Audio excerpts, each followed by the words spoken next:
Good day people, I am the Glut, and this is a speedrun guide for LEGO Batman the video game. This week, we go through the level that once upon a time took us over 10 minutes to finish, 3-1 Joker's Hunter. Before we jump into the guide, you need to know that the way we speedrun this game changes all the time, and because of that, portions of this video may be outdated. I suggest checking the description below, where you can find links to speedrun.com leaderboards and current records. The guide for this level will be a bit different from the others. It will consist of two parts. First I'll show you how to get through each room with Batman, then do the same with Robin. I decided to go with Batman first, since flight is quite easy to learn, while Robin's route is much more technical. Batman's route requires very good extended flight, and Robin's route requires very good movement. Pick your poison. This route focuses entirely on Batman and extended flight. Instead of breaking the gate, we can double jump and get to the other side. We can completely skip the vacuum suit and the floating vacuum vehicle, or whatever that is, by exploding the gap between the toxic puddles. Get the flight suit and fly over to the next roof. From here you can fly all the way to the left part of the room. There is a one-sided invisible wall along the bars, but you can get around it by flying south and turning left somewhere above the gate. If your flight is good enough, you should be able to land on top of the platform, or at least on the staircase. This way you won't trigger the enemies. While playing the game casually, you may have noticed the post-death invincibility game mechanic. Basically, when you die and respawn, you get a couple of seconds of invincibility.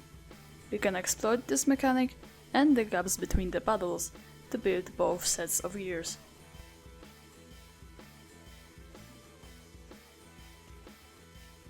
Before building the pieces on the right, make sure to jump on this spot to reset your respawn point.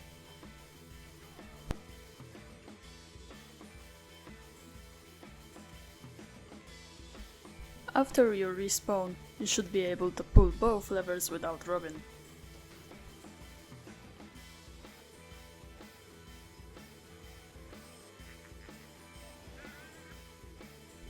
I think this part of the level is pretty self-explanatory.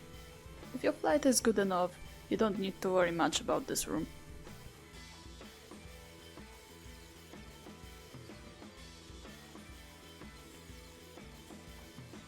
The solid surface on the top of the lamp is surprisingly wide, so there should be no problem with reaching the lift. If you're having trouble with the tank wall, you can try flying from the green ladder platform.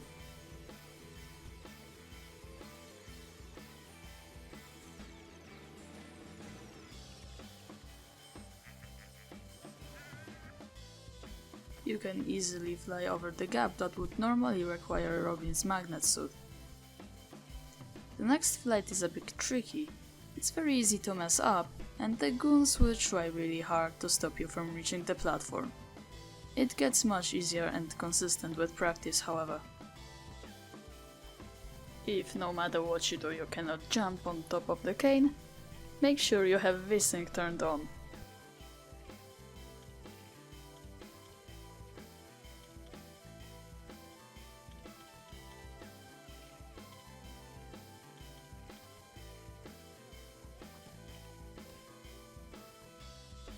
You don't need to fully spin the turning wheel, only up to the spot where it points at the door.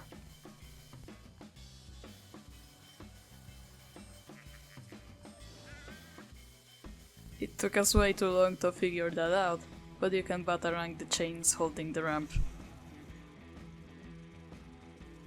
It is possible to get both characters on the lift at the same time. Of course, this doesn't always mean player 2 will actually follow you to the pump, but with a bit of luck you can save a couple of seconds.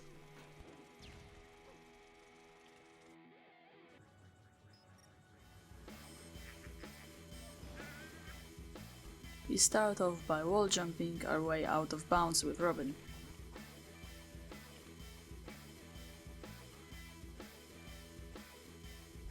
Once you're out of the map, you can easily sneak into the toxic waste part of the room.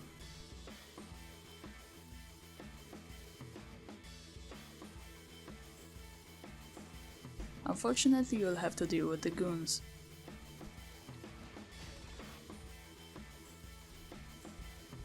After pushing down the first crate, head over to the left side. A double jump with a quick second input should give you enough height to reach the ladder. To reach the second crate, you'll have to perform a very long kick jump over the toxins. As if that wasn't hard enough, the platform is not fully solid, and you can easily fall right through it. I would suggest staying very close to the wall. Build the pieces the same way as you would with Batman.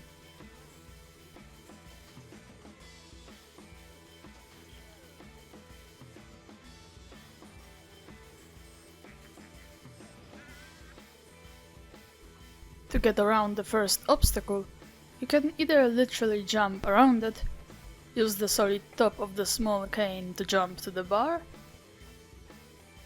or do a wall jump. The key to this wall jump is to stick to the wall as high as possible.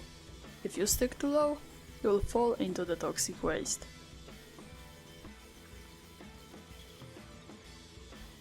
To get on top of the next platform, you can again do a wall jump,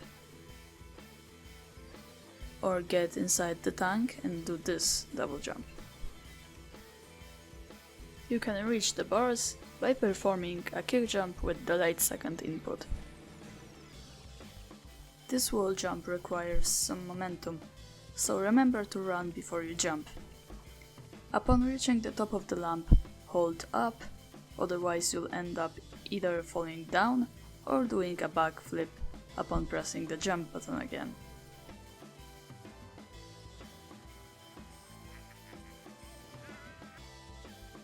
To get around the first metal plate, you'll need to perform a double jump in the corner. The platform is just low enough for you to reach the top, and it turns out the side of the plate can actually help you slide onto the platform. To cross the bridge, you can try this extremely difficult kick jump. It's very tough to pull off, because you need to jump at the very last second of the invisible hitbox of the bridge. The hitbox is a couple of pixels higher than the rest of the bridge, and is just close enough to the other side for us to actually reach it. It's really hard to explain how to make this jump. I would suggest getting really good at the late kick jumps before trying it out. If you can't make the jump, you'll have to use Batman to finish the bridge. To reach the turning wheel, you can perform this easy wall jump.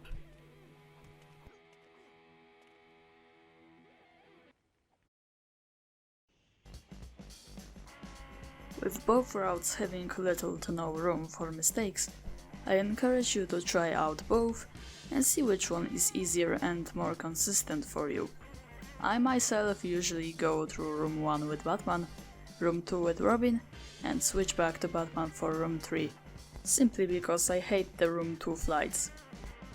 If you're interested in speedrunning this or any other LEGO game, check the description for a link to the LEGO Speedrun Discord, where you can chat with me and other runners. If this video helped you in any way, please return the favor and leave a thumbs up so others can find it easier. Thanks for watching and good luck with your runs.